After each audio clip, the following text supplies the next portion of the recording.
Hey friends, welcome to art class with me, Mr. Blakely.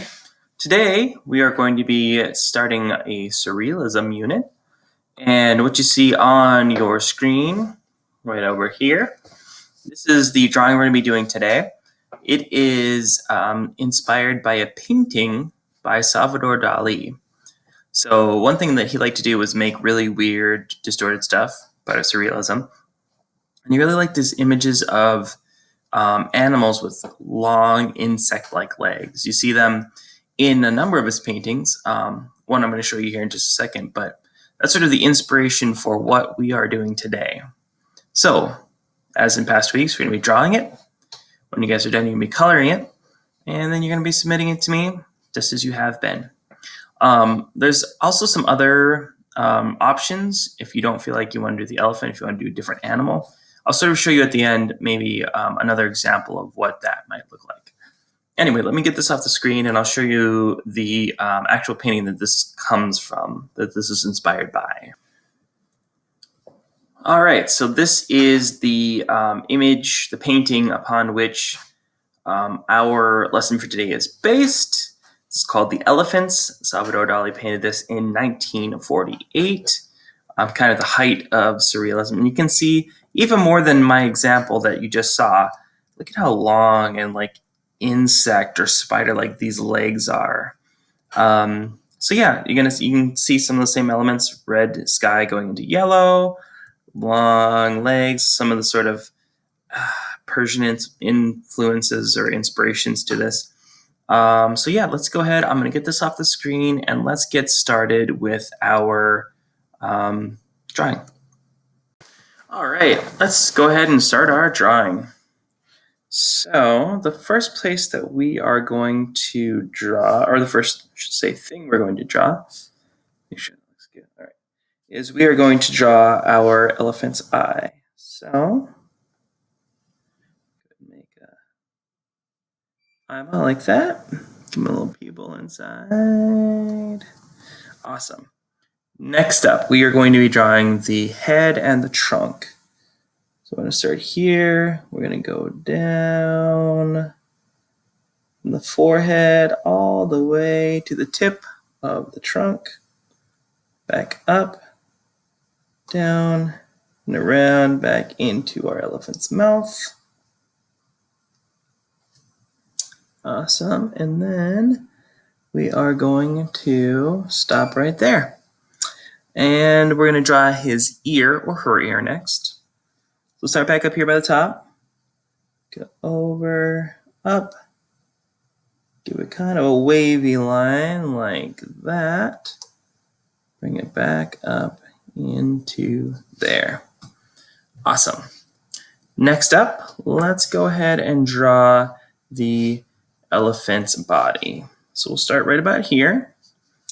And we're going to go up and over. And we'll even start into the leg, but we're not going to draw the whole leg because that's kind of the weird distorted part. So we'll kind of go to here, which is like the first sort of knee joint thing there. All right. And then we're going to start back here near the mouth, and we're going to go down towards the leg. Start that. Come back up here to the middle, and we're going to do the other side of that same leg. So kind of the weird knee. We can even go down a little bit farther.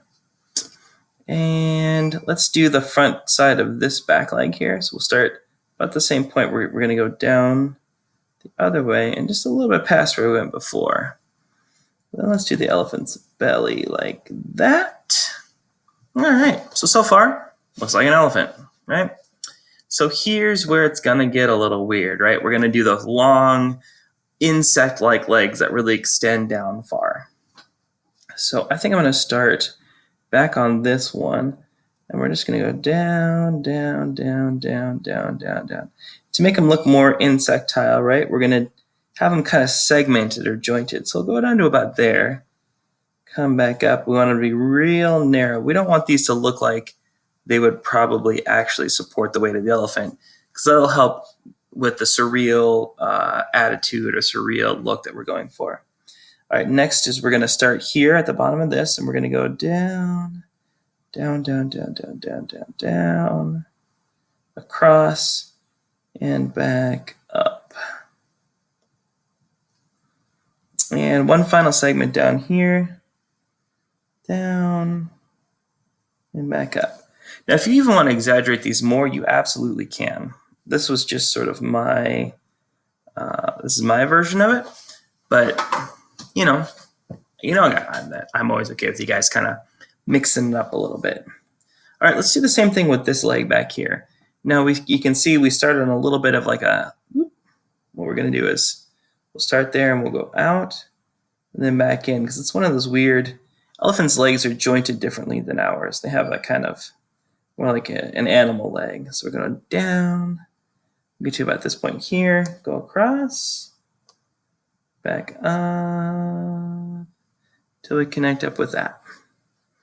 And same process. We're gonna start at that. We're gonna go down, flare out just a little bit, come back up, and then final segment one more time.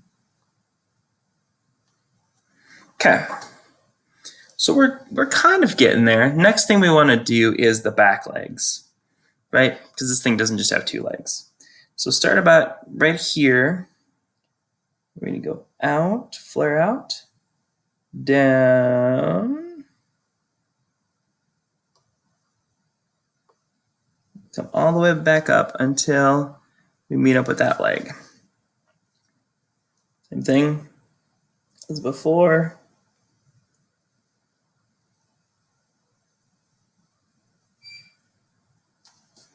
And the final part. If you want to make this look even more like weird and insectile, you can, down here at the bottom, make it even more pointed and less like an elephant's foot, more like a spider leg coming in there. I'm going to go ahead and just, there we go, so I'm looking a little more centered in your screen. Same thing, we're going to start here. We go down for the other back leg. This is actually going to flare inward a little bit, that joint, and it's going to come back up until it hits that leg. Same thing here, this section. And finally, down like that, and like that. I made that really kind of spindly on purpose. I don't know, I just wanted it to look bizarre. Again, the less it looks like it'll actually support the weight of an elephant, the more it's gonna look surreal. And since we're going for surreal, that is a good thing. All right, tail. So right back here where the tail will join, come down, a little kind of frayed fuzzy end, and right back up. All right, so at this point, we've more or less done our elephant. I'm gonna do a few more decorative things. I think they look cool. Yeah, I think you should probably do them as well. All right, so these are, based on the source material, these are kind of more like Persian elephants. They're sort of decorated. They have kind of saddles, so give them some decorations here. Some little stuff on the ear. It's got this sort of, I didn't quite connect that there. This has got this like blanket, like Persian rug on his back.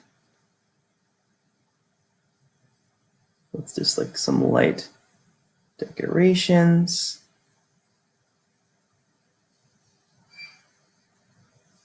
Like that. Ooh. Yeah, okay, now we do need a few background elements, and we also need a few more details on our elephant. For one, we're going to give him some sort of folds in here on his trunk. Some like wrinkles and stuff here, all right?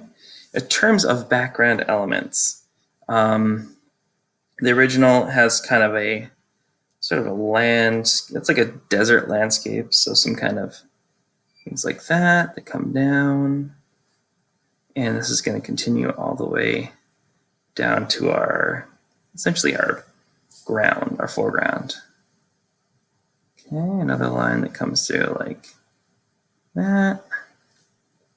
And we kind of meet up over here. And then a third, like probably right about here. This is another sort of hill going up in that direction. Flatten landscape out. Cool, there you go. Now that I've shown you how to do all of that, as I mentioned before, you don't have to do the elephant. I did another one here that I'll show you in just a second.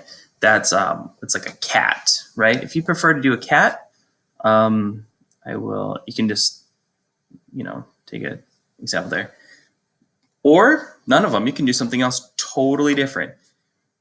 Giraffe, alligator. I don't know. If you're feeling like a little bit more creative, I'd say go for it. All right. So I'll show you a couple more examples of things I did, and then we can be done. If you need to look at colors, remember in my example from the beginning, the sky is very blue. The colors are very vibrant. I would recommend something like a crayon or a colored pencil versus a marker, just because I feel like with a marker, it's hard to get that whole background colored in and not have it be real streaky.